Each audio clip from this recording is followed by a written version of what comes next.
લક્ષ્ય ન્યૂઝ, એક નજર, એક લક્ષ્ય. ધારી પથકમાં પહોંચી મેઘ સવારી, અસહ્ય ઉકળાટ બાદ વરસાદી માહોલ. અમરેલી જિલ્લામાં છેલ્લા કેટલાય દિવસોથી અનુભવાઈ રહેલા અસહ્ય ઉકળાટ વચ્ચે ગુરુવારે વાતાવરણમાં અચાનક પલટો આવ્યો હતો.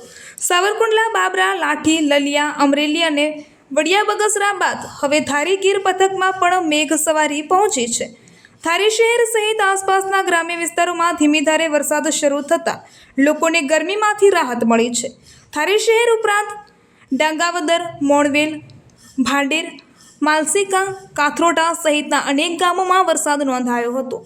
વરસાદ શરૂ થતાં વાતાવરણમાં ઠંડક પ્રસરી ગઈ હતી અને લાંબા સમયથી વરસાદની રાહ જોઈ બેઠેલા ખેડૂતોમાં ખુશીની લાગણી જોવા મળી હતી. વરસાદના આગમન સાથે ખેતીલાયક જમીનમાં ભેજનું પ્રમાણ વધતા ખેડૂતો હવે આગામી વાવણીની તૈયારીઓમાં વ્યસ્ત બન્યા છે.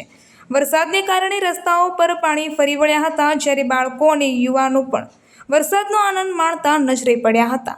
હવામાનમાં આવેલા આ પલટાને કારણે સમગ્ર ધારી ગીર પથકમાં રાહતનો માહોલ સર્જાયો હતો. હવામાન વિભાગ દ્વારા આગામી દિવસોમાં પણ જિલ્લામાં કેટલાક વિસ્તારોમાં હળવાથી મધ્યમ વરસાદની શક્યતા વ્યક્ત કરવામાં આવી હોવાનું જાણવા મળ્યું છે. રિપોર્ટર ટીનુભાઈ લલિયા.